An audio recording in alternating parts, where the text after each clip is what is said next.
Hi friends, welcome to study with Hanshik. Please subscribe this channel. Telangana చరిత్ర శాతవాహనులు part 2. శాతవాహనుల పాలనా కాలంలో నిగమ సభలు ఏ పరిపాలనను నిర్వహించేవి? ఏ.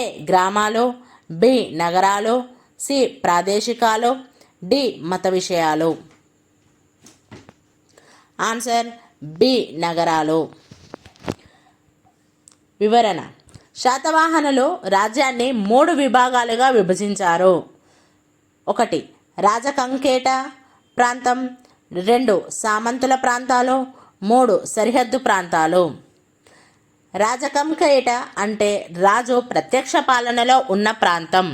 సామంత రాజులు మైసూర్ను పాలించింది చుటువంశరాజులు, కొల్లాపూర్ను పాలించింది కురవంశరాజులు, విజయపురిని పాలించింది ఇక్ష్వాకులు, మహారాష్ట్రను పాలించింది మహారథులు, మహాభోజులు. సామంత రాజులతో శాతవాహనులకు వివాహ సంబంధాలుండేవి. శాతవాహనుల పాలన చివరి కాలంలో రాజ్య రక్షణ కోసం సరిహద్దు ప్రాంతాలను సేనాపతుల ఆధీనంలో ఉంచారు. వీరే క్రమంగా భూస్వాములుగా అవతరించారు.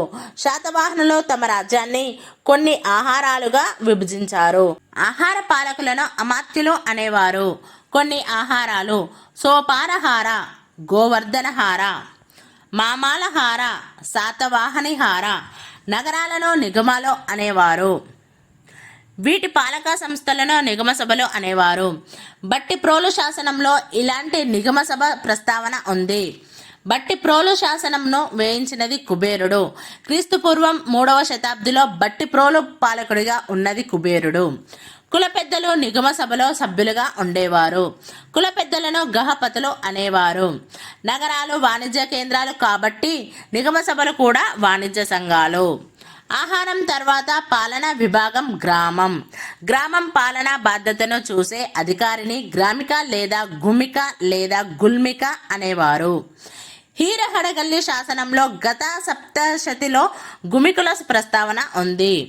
నెక్స్ట్ క్వశ్చన్: భారతదేశంలో విద్యార్థులు సుహ్రలేఖను కంఠస్థం చేస్తుండడం చూశానని వ్రాసిన చైనా యాత్రికుడు. A. Fahien, B. Itsing, C. లీ సువాంగ్, D. Hiuen Tsang. Answer B. ఇస్సింగ్.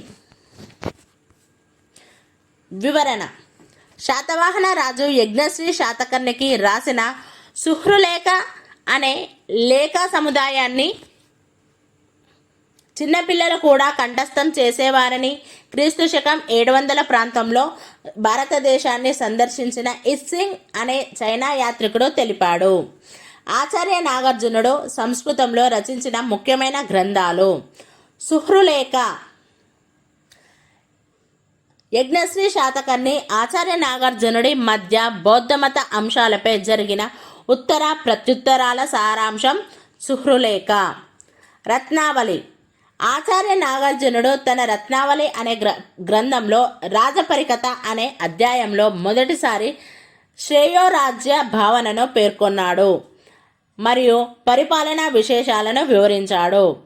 ప్రజ్ఞాపారమిత శాస్త్రం మహాయాన శాఖకు ప్రామాణిక గ్రంథం. Thank you friends.